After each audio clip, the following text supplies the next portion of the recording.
Arirang Special.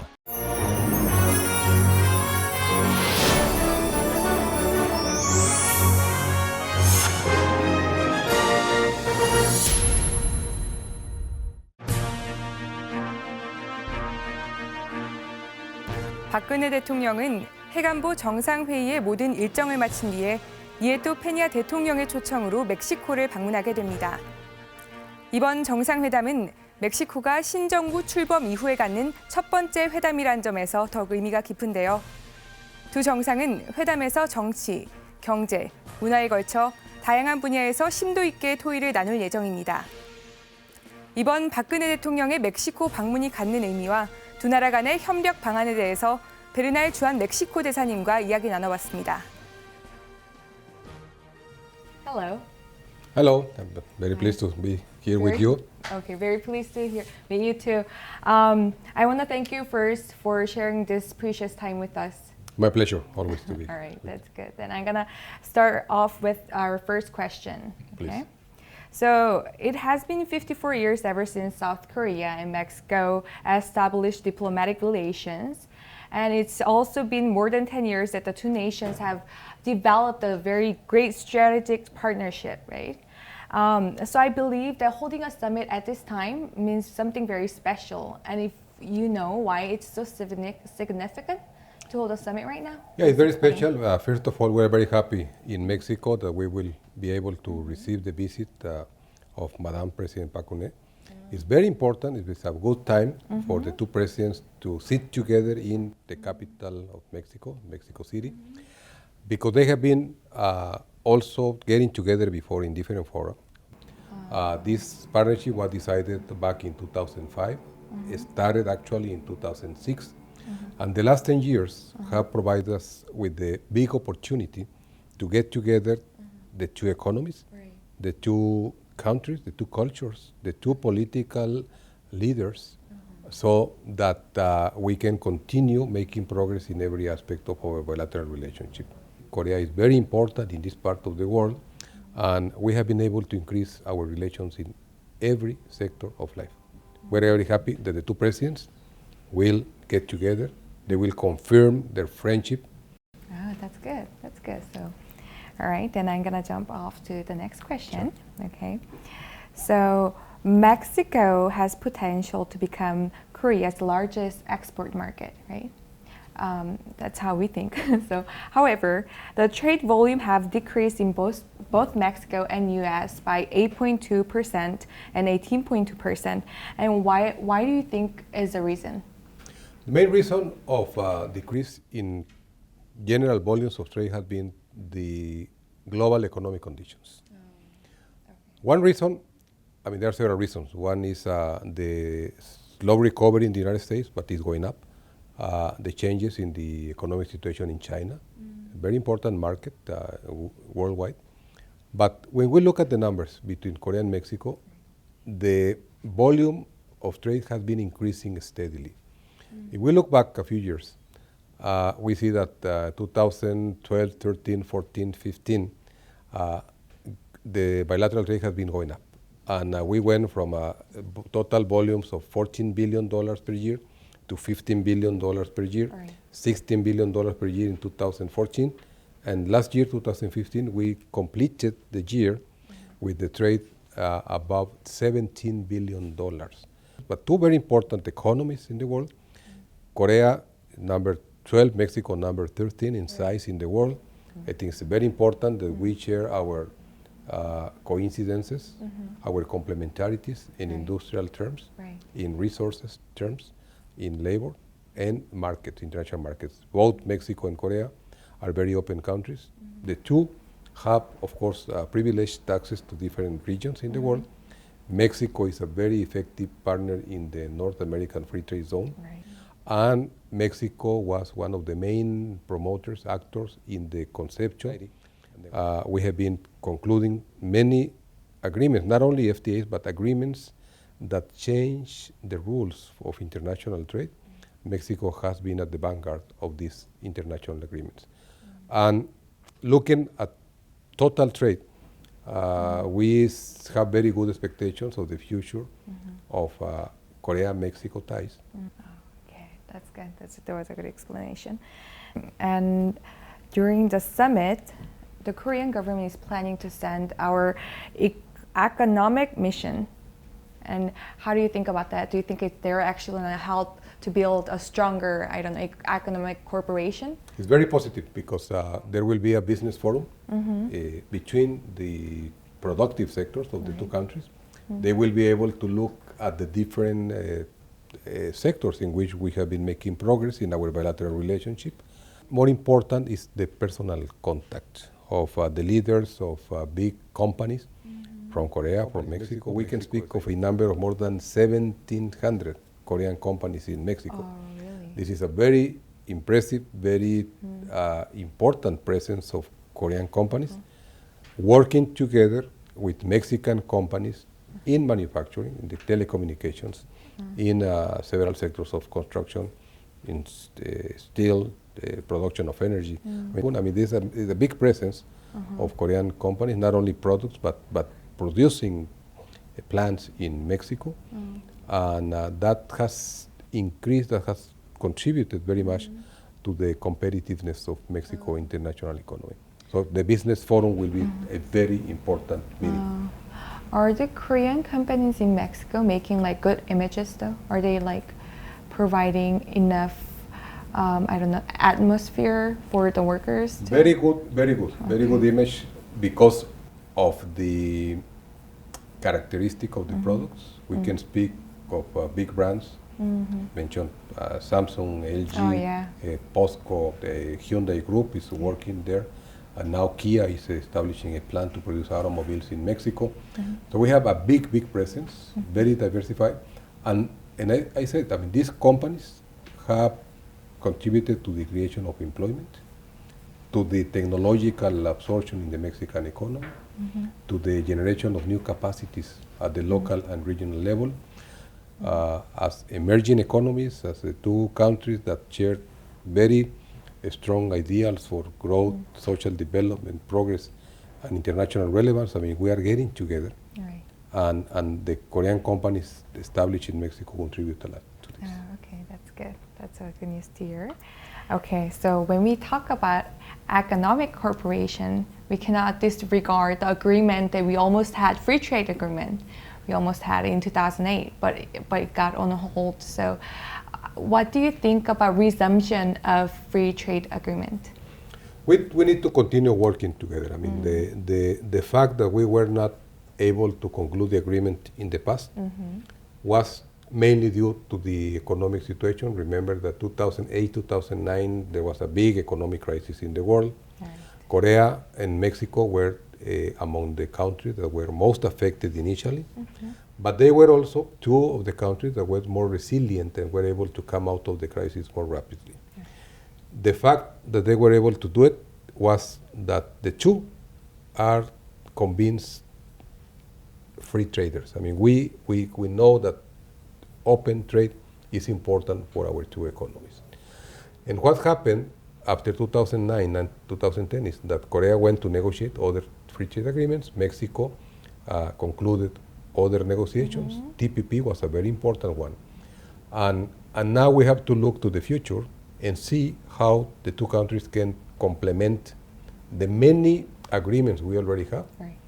Look at trade. Trade is increasing every day between our two countries, and see what is missing here. What do we need to do in the future? And I think that the summit will provide a good opportunity for our two leaders to discuss what the future is in terms of our trade negotiations, investment, complementarity, technological complementation, science, every sector in which we're working together. Yeah, okay, that's good. Okay, and at the upcoming summit, the two delegates are going to discuss the matter of science, medical fields, and public safety and other higher value-added businesses.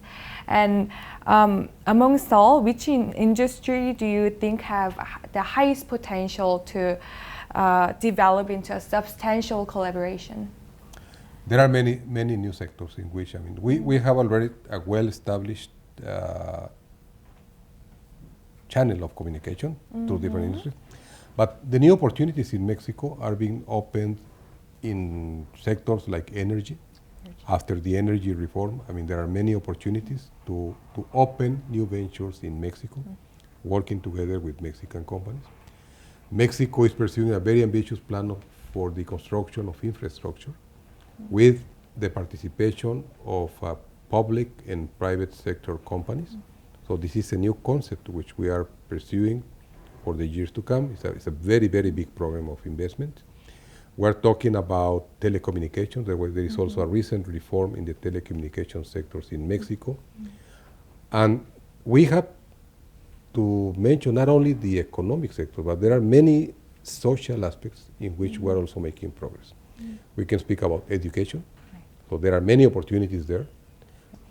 So there are many areas in which we will be discussing new aspects of collaboration so that we can continue expanding the offer of things to our people in the two countries, to the many companies, to the educational sectors, to the academic research scientists, and of course opportunities for employment and for growth. So we are very optimistic about the summit because it's a very important partner. We are receiving greeting in Mexico in the person of Madam President Park Geun-hye. And we are very happy to see that she will come with a big delegation of officials from different ministries, big delegation of business people, and we are certain that during and after the visit, we will be very happy to see the many opportunities that we have in front of us. Oh, okay, that's good. And so this is kind of an important question. Mexico is one of our best and most favorable allies in Latin America. And there are like some issues going on in Korea Peninsula, especially the North Korean nuclear threat and stuff. What is your position? What's Mexico's position about North Korea's nuclear threat? Mexico follows a position that is very well known in foreign policy. In our constitution, we have included basic principles that guide our participation in international matters. One is we always condemn any use or threat of the use of force in international relations. We are in favor, and we have been one of the most active advocates in history for complete disarmament, in particular nuclear disarmament. Mexico has been a strong advocate of that.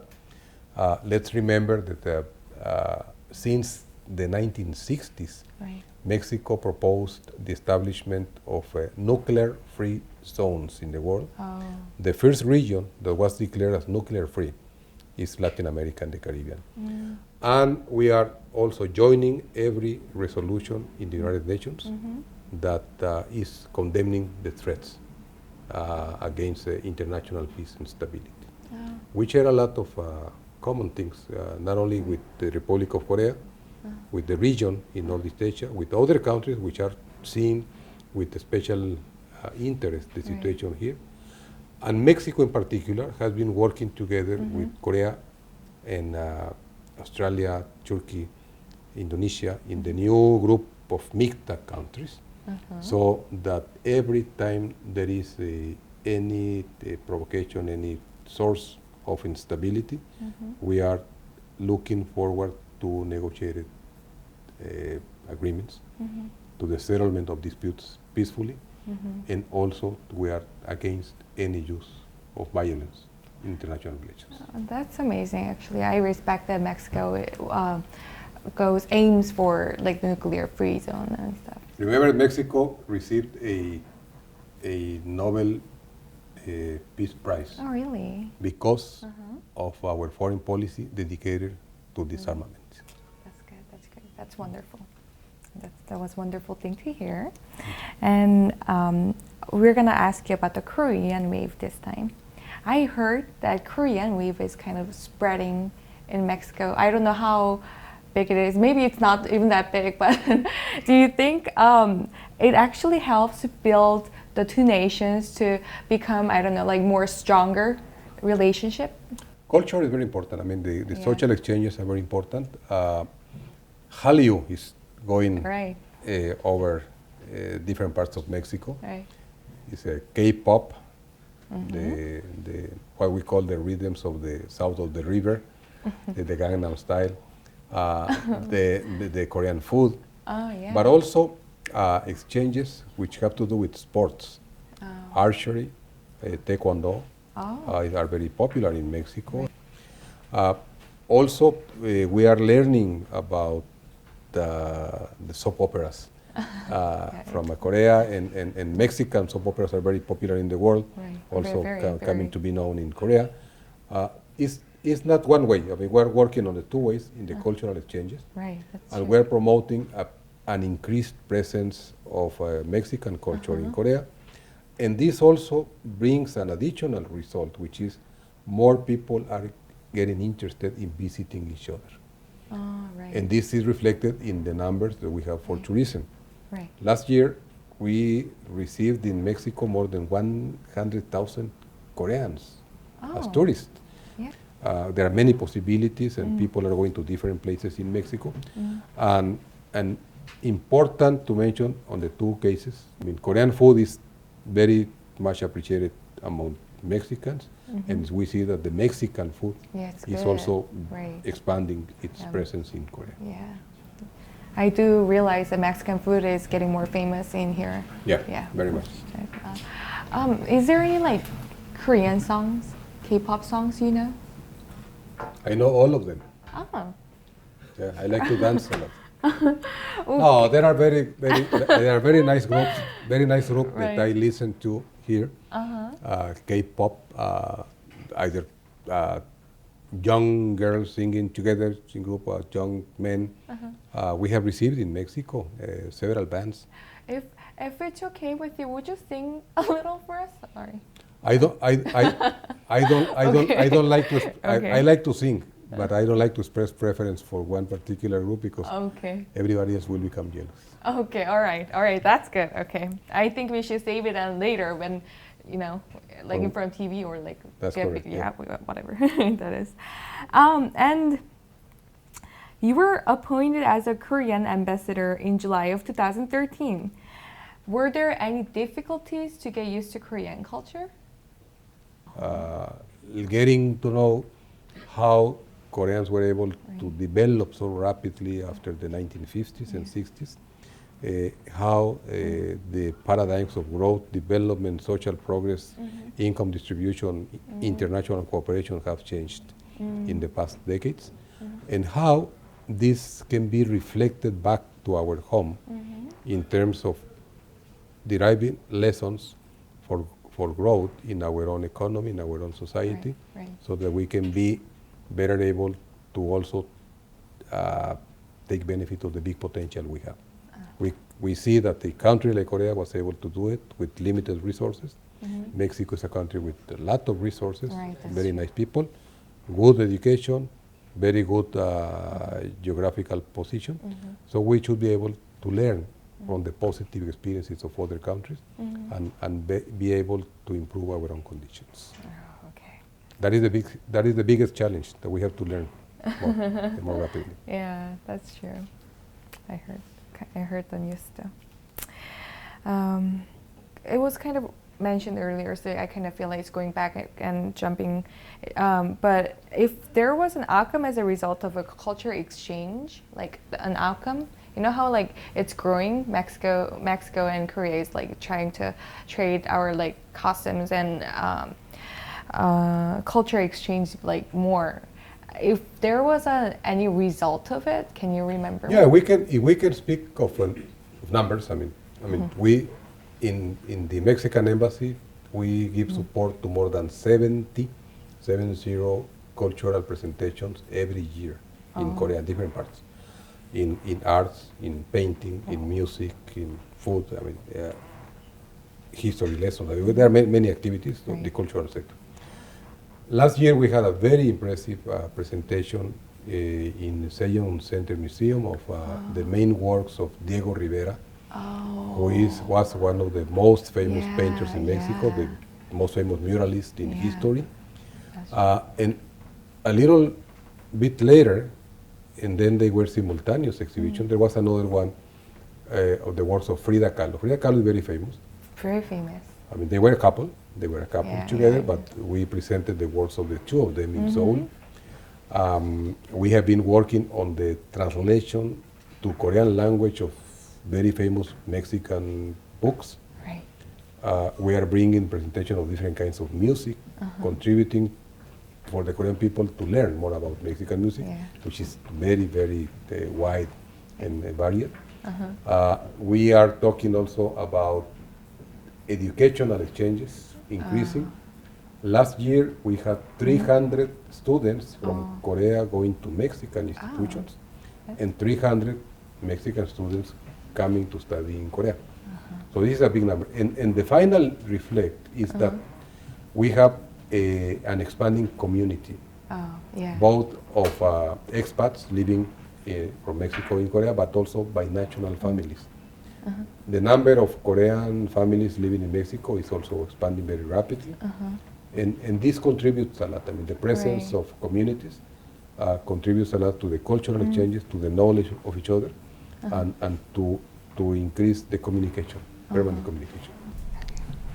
So Cancun is getting more famous amongst Korean people.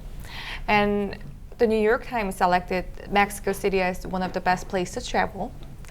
So if there is any other places that you want to recommend to Koreans to visit, would you number? There are many places in Mexico I would like to recommend. I mean, as you mentioned, Mexico City is number one. Very, very rich, very attractive city. Cancun and the Mayan Riviera and the archaeological regions in that area are very impressive. Every time, I mean, from the beach resorts to the historic places, food also. But I would like to add that there are other resorts in Mexico. Near Mexico City, there's the city of Cuernavaca, which is called the city with the eternal springtime. Very nice weather. In the north of Mexico, we have very impressive places. You probably know that more than 75 Korean companies are established in Baja California. It's a place where we are producing the best wine in Mexico, very good wine. It's an area with excellent food, one of the best menus in Mexican nouvelle cuisine, new cuisine in Mexico. On the other side of the north, the eastern part, in the city of Monterrey, a very advanced, very progressive, industrialized area. Colonial cities, apart from Mexico City, the city of Puebla, the city of Oaxaca in the south, the city of Guadalajara, which is the second largest city in Mexico, cities like Querétaro, Guanajuato, San Miguel Allende, Morelia. There's a long list of colonial places that a tourist must visit. Just to get to understand the big evolution that Mexico has had as a country, as a society, diversity of environments, of weather, diversity of resources, and local customs. So it's very important. And there are also the all mining cities, Tasco, Zacatecas, many places. I mean, it's a big country, Mexico. And on the two, we are one of the countries which has the longest coastline, more than 12,000 kilometers of coast in Mexico, both on the Pacific and the Gulf of Mexico, a little part of the Caribbean Sea. So we have many things to offer for tourism. And more, the service providers in Mexico, hotels, transportation, touristic companies, they are specializing in receiving the Korean people. You will find in many places people who will greet you speaking the Korean language. That's good. And in Mexico City, you will find also, if you like Korean food, you Of can course. find good Korean food. I recommend you, when you go to Mexico, rather eat Mexican food. Yeah, I know. But the services are improving a lot, expanding in order to cater for the Korean visitors, which are very much welcome. And of course, we have many things to offer. Okay, then I would love to visit Mexico one day. Time flies, and this is going to be your last question. If there's any message you want to send to Koreans then please. The main message, I mean, I can bring as an ambassador is that Mexico is a big country, it's a friendly country, it's open to trade, investment, tourism, progress in general. We are making progress in every sector by including experiences from other countries, technologies, investment, services, contacts. At the end, what we would like to do with Korea is to develop closer links of friendship. And there are many sectors in which we are working together as the Embassy of Mexico here, with the Korean government, with the different institutions also from Korea going to Mexico. There is a big potential that we have seen, we have proven that this exists, but we are certain that there are many opportunities that we still need to develop. And our work is just to open doors, to offer communication, to establish cooperation, and of course, to insist in our friendship to the Korean people. Can I just ask you one more, last one? Sure. Is that your ambition here in Korea? My ambition is to see that the bilateral relations continue expanding, that we establish a closer partnership, also to work together in global affairs. Together, Korea and Mexico have a lot to offer in the international agenda, in good governance, in the pursuit of peace, stability, security. I mean, we have a lot to do, working between us, but also with other countries and in the international organizations. And my personal ambition is that in Mexico, we continue interiorizing the experiences of successful societies like the Korean one, and that we can take advantage of the lessons who derive from those experiences. And for that, we are insisting on establishing more channels of exchanging experiences, good practices, knowledge, and cooperation. Good. Thank you. Thank you very much. Thank you again for sharing your time. I know you're very... It's my pleasure, and I would like to continue in contact through your audience with the Korean people. Okay, good. Thank you. Thank you Thank you very very much. much. 지금까지 베르날 멕시코 대사와 함께했습니다. 이번 박근혜 대통령의 멕시코 방문으로 두 나라 간의 관계가 좀 더 돈독해지기를 기대합니다. Thanks for sharing your time. Thank you. Thank you.